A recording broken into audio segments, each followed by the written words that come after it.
Peuple congolais de loin ou de près tozali bambote na mabota nyoso ya liboso to pamboli nzambe ozali maître ya batemps pe ba circonstances kumisama le très haut kumisama l'ancien du jour kumisama Jésus-Christ oza ko régner ko dominer pour l'éternité d'éternité. Peuple congolais to pamboli Jésus-Christ ne to komi journal lelo to komi ngote na makasi na biso kasi pona mawa pe bolingo na etoza dignité mais na mawa na ende to telemi yango to pamboli to komisie pona moment oyo na mokili mobimba mingi bakufi mingi bakeko kunda bango mingi bazana bopito na ba salle d'op ba situation za ebele kaka na mboka na biso te mais partout mais soki nzamba tie au moins ba situation wana kumisa ye tant sous tozomona ki problème na ngai eleki ya mututel mais soki mututel wana yebisinga problème na ye non mona vraiment ki nzamba za bolingo pona nini tenga na koka kokutana na problème ndenge wana vraiment kumisama Jésus-Christ. Donc na si soki na ye toye quand to sala mobilisation ndenge ya ko mobiliser bandeko tout ozali na sens que tolingi tribalisme te. Lobi Martin Fayulu asalaki meeting na ye na kati ya meeting na ye babwaki la crémogène te mutu moko ta zoki mutu moko ta bukani bakangi mutu moko te ndenge ezalaka na ba régime nyonso tout dictatorial oyo euti koleka po biso régime oyo ekoti ali ya président Félix ali régime ya démocratie 32 ans ya Mobutu totikala komona te bazwi meeting ya opposant lokola papa Etienne Tshisekedi to ba opposant mususu batiaki yango na chaîne nationale na RTNC à l'époque Télé Zahir to mona yango te na régime ya Mzee Laurent Désiré Kabila to mona yango te na régime ya Kanambe 17 ans to mona yango te.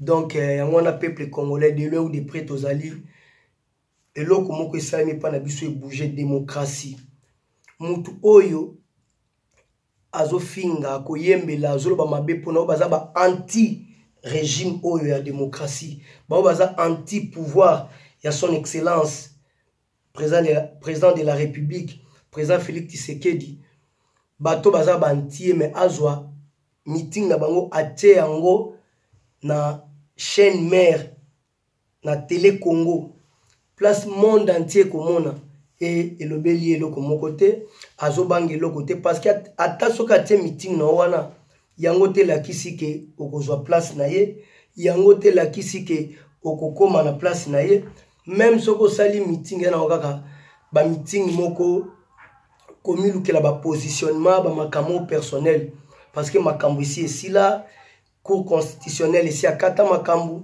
basenga yo ba PV ozalaki na ngote donc ba PV na ezalaki 40 000 smartphones au église catholique au ya 5 ans. C'est la honte à Bécho l'église catholique basali soni pour le peuple congolais ozomona pena que église donc ti ba Rossi ba Thérèse Kapangala ba Rossi Chimanga ba Thérèse Kapangala ba kufa ezalaka marche pour la décrispation c'est grave institution église au église catholique ezala manipuler pour na Moïse Katumbi vraiment et là ça qui na Congo tous na contre-temps à constance tina niveau ya ba église ya mwa moni ki l'église mususu fo ke banango donc Abécho les corrompus église catholique corrompue to iko céder na babiloko wana te vraiment ezama na si to mona ki lobi nanu esalama te na Congo démocratie eloba ki lobi mutu moko ta fai na ndaku meloko esalinga pasi babuki caméra ya Eliezer so bakangi mutu na yeso bazokisaki soki nini ndeko na biso Israël Mutombo asalaki mission ya politique na chaîne moko na Congo azalaki blessé azalaki menacé vraiment eza démocratie te et puis soko ozwi muluba bomaye soko ozwi muluba bomaye sujet na nga lelo ezalaki yango wana quel que soit niveau tout tokoki kozala quel que soit au-delà de la tolérance tout au démocratie koki kosala sauf owana ancrage ya tribalisme oyo ekomi lelo oyo Martin Fayulu oyo lamuka bakoti tribalisme et ancrage, il y a tribalisme et makasi. Il faut que bouka yango, ko panza yango, ko déraciner yango, ko enlever, ko arracher, ko terrasser. Ancrage, ko panza, ko passe l'ancrage. Il y a tribalisme, il y a Martin Pécheur, Martin Fayoulou, à Zokotsa Namboka. Pour bateau Martin Fayoulou, à Zokotsa tribalisme, il y a baza bateau, baza basi na été. Tangu, bazo sala ba provocation na tongo midi pourquoi bazo beta bonabou. Bazo sala tibo comme subo menacer famille moko to bato moko. Tozo senga ke bandeko baluba ba répliquer te. Bandeko baluba ba oser te ba mekate. Bible yi ba oba makasi ba soutenir ba faible. Donc Martin Fayoulou aza faible, aza sans esprit, aza faible, aza nga pelisa moto acha essence likolo wa moto. Parce que moto aza na famille moko aza muluba so ba quartier moko. Lobi so exemple discussion moko ebini par exemple. Mutu moko boye ake ko menacer famille moko babata omoni muluba bomae, omoni muluba bomae. Ne bazo yemba bo ba osala bongo ezalaka te. So ce que famille na moni ke bobeti bande ko na bango ba obe baza bana mibale be na famille ba ko répliquer et comment mobulu. Wana moni ke Martin Fayoulou wana tanga zo sala ngo na bino bato bo soutenir ye la muka ezaka vérité à urne, vérité des urnes c'est bon mais makambo c'est si là il y a za mutu moko a gagné 4 fois ou 5 fois. De yemo Martin Fayoulou a gagné 60, les mêmes Martin Fayoulou 61, les mêmes Martin Fayoulou 47, les mêmes Martin Fayoulou 59. Yo mutu moko 4 ou 6 ou 7 fois au gagné. Match moko ezalaka na 4 scores. Match moko na mokile betama na 10 scores ou 8 scores. Match betami ba gagné combien 1-0. Ba gagné combien même na ba penalty. Troyeba ke bango ba tiaki 4 penalty, bango ba raté penalty moko. Bango ba tiaki 3 penalty, bango ba rataki 2 penalty. Ba gagnaki 3-0, 3-2, 3-1, 2-1, faux score moko. Yo mutu moko kana ko gagner match na 4 scores et ça la mawapi. Martin Fayoulou marionnette. Donc ils ont préparé l'okomo ya lamuka ya ochamu bulu na Congo pour na ba privilégier binemi ya bango na binemi mususu ya Congo ya Afrique loka ba Paul Kagame ba Yuri Museveni lokola bangola lokola ba la communauté internationale ba multinationale wana démocratie na yo zapi Martin Fayoulou. Mais nele bazo sala ba provocation même songa na mutu ala muka na loba non niveau ekomi mabe omoni muluba bomae omoni boye bomae mais non ngala za mongo 100% eminde mongo 100% n'a pas de père et de mère et même pas boluba et même pas boswahili boto ya bandundu bo Congo non nazolo babu ngala za muluba te et naza kasayen te naza muswahili te naza mukongo te muto bandundu te. Biso tout ba congolais papa Tshisekedi alobaki le peuple d'abord alobaki te ke bangala d'abord baluba d'abord ba Congo d'abord batabandundu d'abord to ba swahili d'abord to ba kasayen d'abord one esprit ni papa Tshisekedi ba ibaki pouvoir en 2011 beaucoup imperium nae alors après ça a incité peuple moko te a poussé peuple moko te to kende na ba haine moko tribal la sala yango te aza démocrate, aza qui tolérant malgré ba ambition politique, ba vision idéale na masala kinu. Ayebisa ku ba congolais to boyi pongia ba tolala ba bia lalisi ba to pongia ba beba za corrompu, aboya kini makile tanga.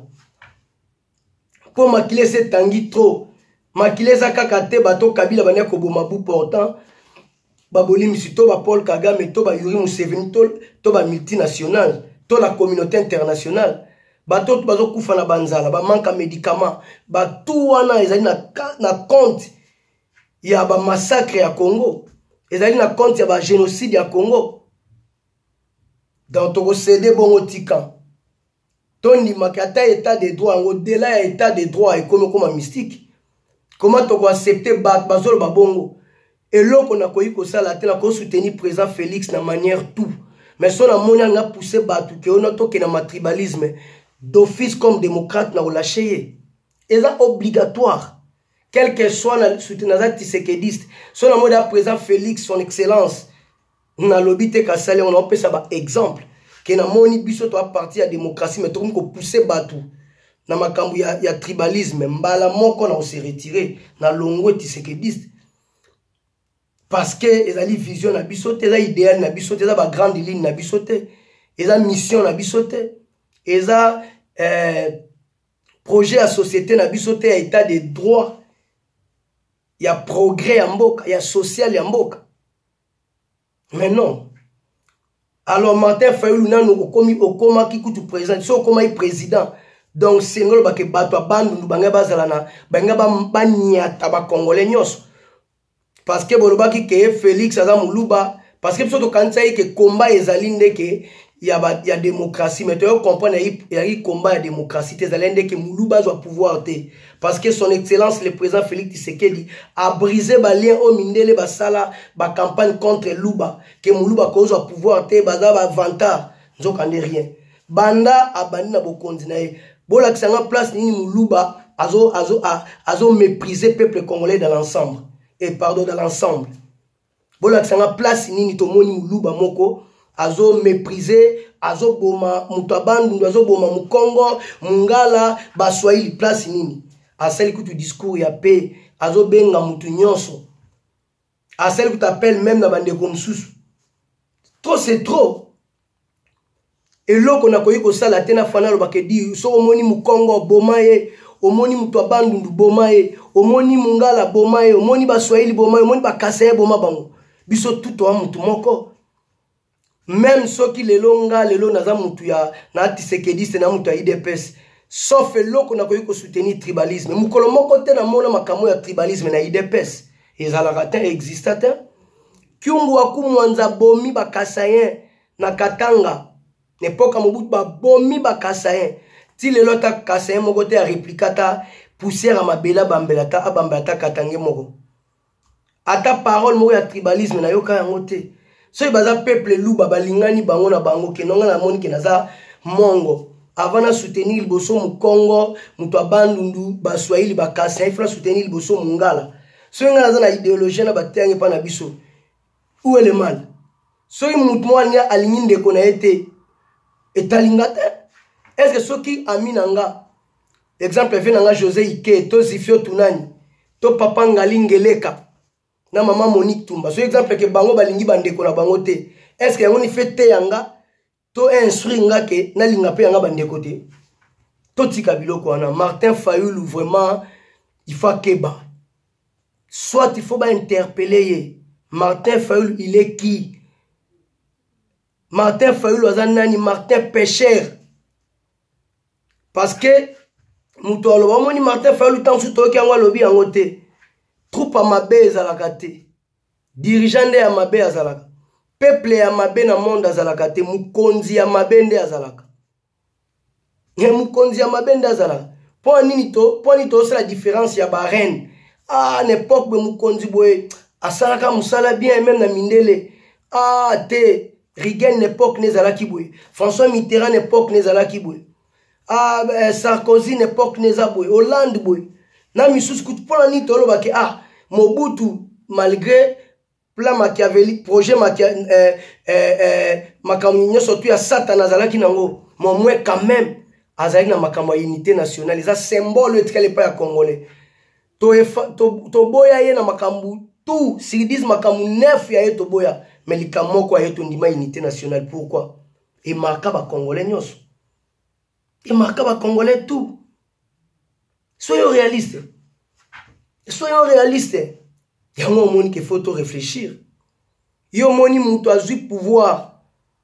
Nan coup tu formé armée te. Nan coup tu formé gouvernement te. Mais à un meeting il y a un moment s'opposer na er. C'est trop radical. Asali ba émission ba RFI asali ba insulte koloba bilo mo komoni muba kenenga za wana aloba ke do faire dans l'opposition. Martin Fayulu aloba ki yango na RFI na débat na caméra.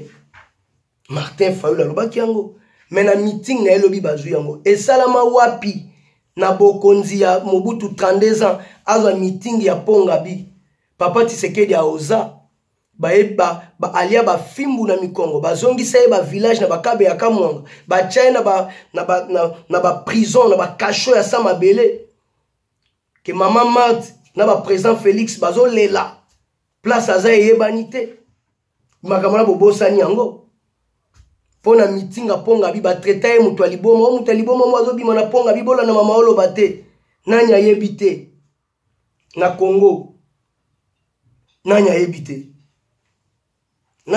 te salama bongo. Donc soko mekib est-ce qu'il y a quelqu'un qui a meeting a ponga bi wana to ya njili ya Sainte-Thérèse a tchango na télé Zaïre à l'époque babolimbisi est-ce que Mouzé Laurent Désiré Kabila asala yango Kanambe 18 ans sala ki asali yango te peuple congolais. Donc tokeba elingolo ba ke tokeba ataba makamto wana ngona ba demande c'est bon.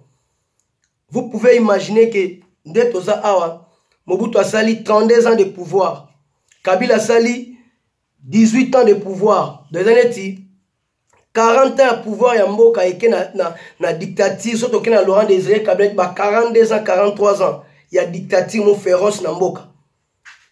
Mboka tanenge baby bongo muto akoti abongisa ngoka na mkolo moko. Donc 18 ans ezaba 32 ans de pouvoir ezaba. Non, peuple congolais. Martin Fayulu a profité na état de droit. État de droit il ngolo bate ke au sala au créer ba désordre, au tinda bat na ba haine tribal. Soko moni muluba bomaye, moni muluba bomaye. Ah bon? Balou baza ba vrai congolais loko la biso tout, baza ba vrai patriote. Peuple civilisé, baza ba intellectuel, baza peuple, baza na ba pasteur rebelle, baza parmi les ethniques, il y a danger na mboka na biso. To mesana biso surtout mutu moko. Na bali mu Congo aza congolaise. Na bali mu Luba aza congolaise. Na bali mu Bandundu aza congolaise. Na bali mu Congo aza congolaise. Province ou l'équipe a province nyonso ezate. Na kati na biso ba congolais aza likolo ba congolais nyonso azate. Lelo Félix Fabo Makabila. Mais yo Moïse Katumbi osala na Kabila Obama qui était pourquoi? Yo Jean-Pierre Bemba osala na Kabila Obama qui était pourquoi? Martin Fayulu au siège qui na parlement à Kabila osala ki mutu ekofil kabiliste munene Obama qui était pourquoi? Mozito grand voleur Obama qui était pourquoi? Félix azui bokonzité ya koboma peuple congolais. Preuve anena ne salamate meeting sans gaz, sans bakanga mutu, sans babeta mutu, sans bakotsa mutu prison. Nde kutu bato ne bazana meeting ne babuki ba caméra ya batu ba beti journaliste démocratie ni bonso Martin Fayulu yokomi ko diriger to suka donc batu na ba mate congolais oza suna parole te donc nzamba ko sakati za bokonzi na yote muto alingi azwa bokonzi ko se comporter nengwana te po babiloko ozo sala sans rendre compte nango même après 5 ans soki okozala candidat biloko wana ekobenda yo po ba image ezale tikala ya bato abi oh yo diriger banani yo mutozo pousser tribalisme oko diriger banani taba makamone ngone salama ba preuve za ebele même na Kingasani avant ba proclamer na cour constitutionnelle journée ba 3 jours asuka ba image za ebele na YouTube ba mama bazolela tola lelo wapi na Kingasani ba ya ko menacer biso na butu tala ba jeune na ba pote na ba bandage na ba hôpitaux pour ni faut ça la bongo. Pour nini Martin Fayulu faut privilégier makambo tribalisme. Moment ezali moment ya union ya congolais nyonso. Aya na port na ye, aya na savoir na ye, aya na compétence na ye parce que favoritisme ezate compétence nde est mérité.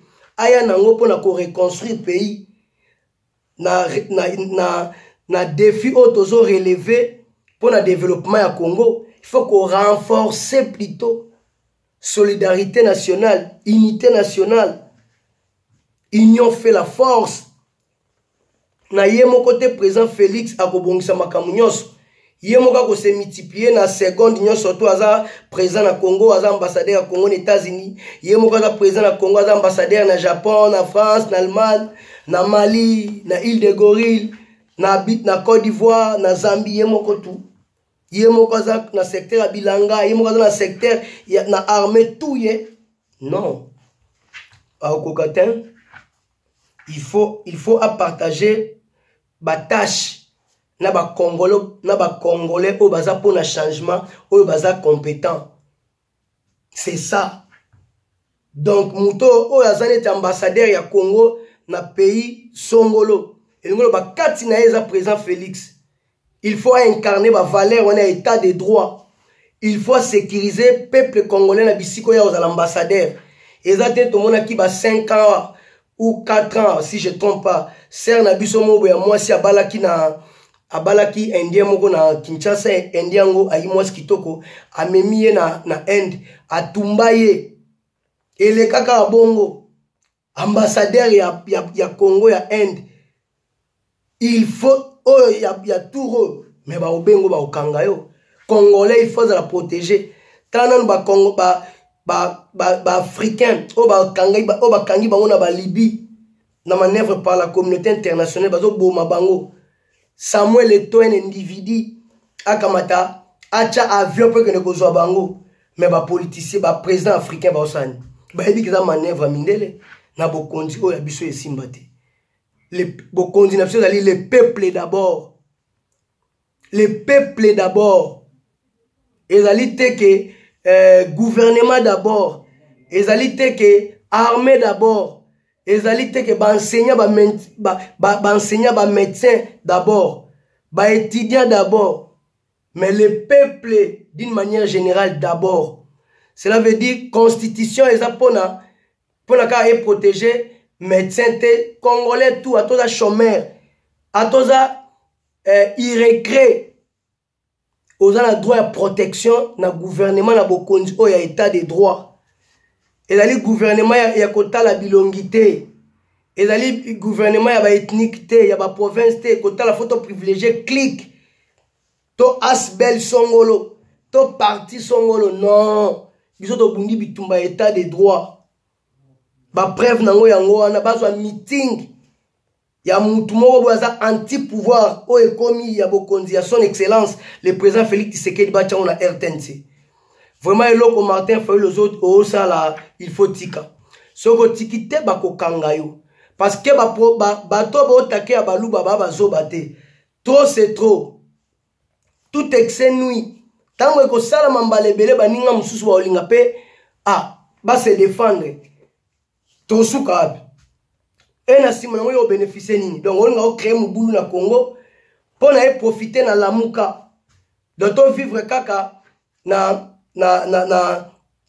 to vivre kaka na nini na esclavagisme que coltan na biso pétrole na biso or na biso courant na biso mai na biso forêt na biso ba coltan ba uranium ba manganèse ba cuivre ba zinc ba mercure café, cacao, bango kane mfwa pese la biso prix.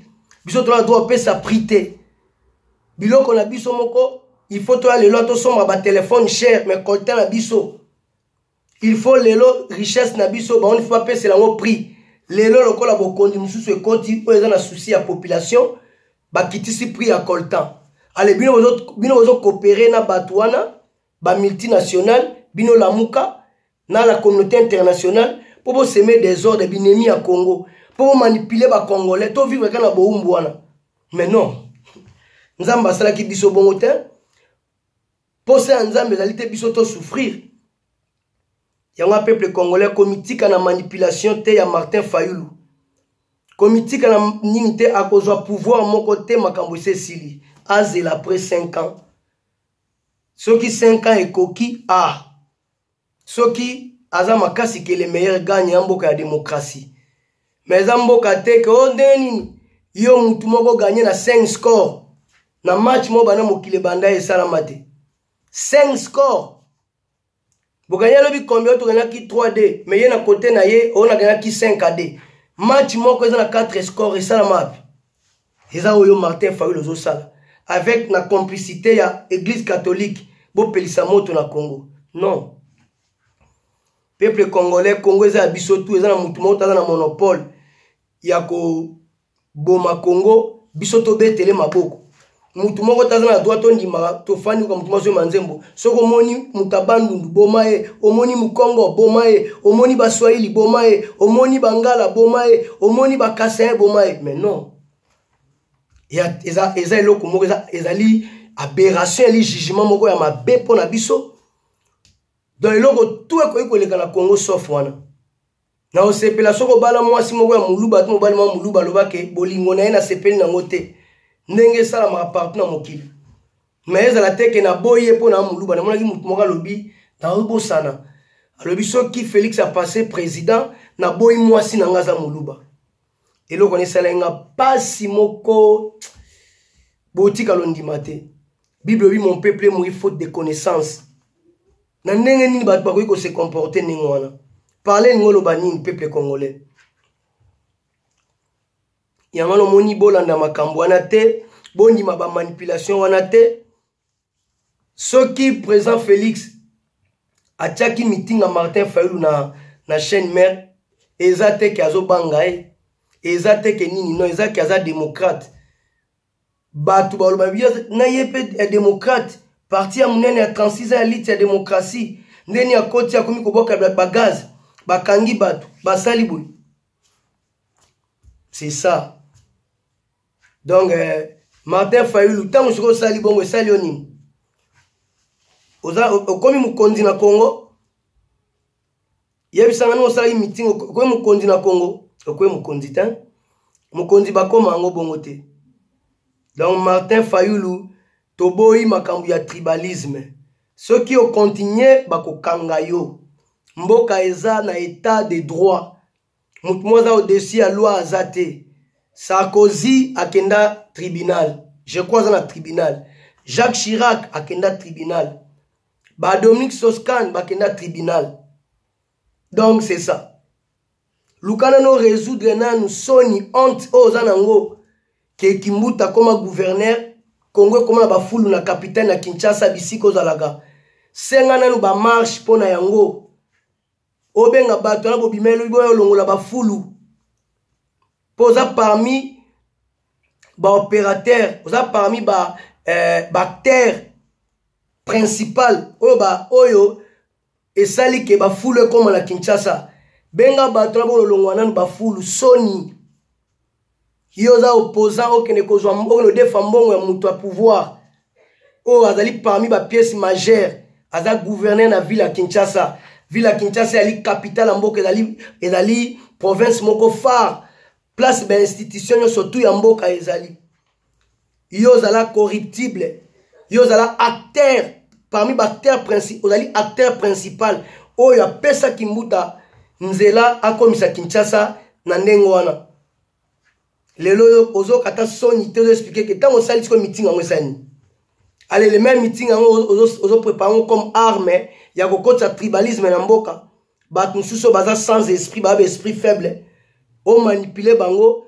pona bakene ko bomwande ko na bango baluba mais non to céder na ngota est-ce que mutumo ko yebisanga province o eleki ba province nyo surtout na Congo mutumo ko yebisanga za na ethnique moko to na peuple moko l'équipe peuple Congo aleki peuple congolais mususu totika ba comédie mbala moko na moni ke Martin Fayulu na ebité ozanani Martin Fayulu muto banque sa congolais azate biso tout ba congolais biso to ba taïdepes batisekediste tozana cours même sur le plan spirituel na Bible Jésus azotambola likolo mai ba disciple ba monie ba bangia eza fantôme parce que bazalaki ensemble bake ko ya akene je crois ba 3 heures ko sambela ou ba 1 heure ko sambela aisi babozo barque oyo ebozo pirogue botana mo katikata mai ya tikala lo sambela tanga sisa bani ko tambola likolo mai ba moni na butu eza fantôme parce que loka ningo na ni sala mato eza fantôme Jésus le bezali ngai a ordonné Pierre abi yaka Pierre abandoya tant Pierre a rendu compte qu'ils a mer ce qui océan munene bongo somo esali abando dinda Jésus kamata télémissier avec ce qu'on dit manu eza muke n'ayez pas peur donc cela veut dire Martin Fayulu mu pepe na mbonge ko bangisa bisote mutako saote tous on a besoin unité tu as besoin de paix makambo ya ko sala eza ebelé par rapport à démarche aux nouveau sala na yanga otike le imperium na yanga otike la yo pouvoir bato otela ki mitema ba français ba belge ba sundoli olelo et comme mwana bendana entre bino bato nso wala muka au moins ba maloba ba kalombo échanger Bakatumbi makamda bangesha bazoluka ba négocier côté mususu bazo sa stratégie makama ba rébellion côté mususu bazoluka ko benga bazonga na mboka po exil eza pasi exil eza loko sakanate. Donc l'homme propose, Dieu dispose, peuple congolais toza ba anti-tribalisme toza ba anti-tribalisme toboy tribalisme quel au-delà ya état de droit au-delà ya ba loi ya Congo troy ko se permettre te na clique to association to parti politique to asbel moko to soto na to équipe moko écoute na makambo ya ba racisme to mona même na ba bale tam sous mona jouer mo ba finga kae aza noir racisme to mona ba hotel mais ba makambo nengo tozo mona ne ba bazo boya makambo nengo wana bon to yo soutenir na Congo. Donc Martin Fayulu soko meki okuta nango. Donc baluba bato baluba tribalisme. Mais to mona ta libanga moko te baluba ba kila bakatange tangu kiungwa sala bongo to mona yango te. To mona yango te preuve ne papa Tsekedi tanga kena ko tia flair na 2011 na tombe ya papa Kibasa alobaki toza koko moko bakasena bakatange. Donc ayoka yango na munoko nae. Dans le peuple congolais, tout boy tribalisme. Tout ça, anti-tribalisme. Martin Fayulu, les interdiction formelle. Au-delà, il y a état de droit. Au-delà, nous sommes tous à l'école à l'oisate. Et nous avons dit que l'école est la démocratie, l'école a tout ça, la marche, au coin de nos pour moi, batuche pétrole au tumbi ango. Parce que la démocratie, nous avons réclamé vérité des urnes. Vérité des urnes, Oyo Ganyaki, il y a 4 scores. Il y a 5 scores. Bobeti match. Donc, yo moko gagné 3-0. Quand match moko, arbitre a sifflé plus. Côté Moussou gagné 3-0. Côté Moussou 4-0. Côté Moussou 1-0.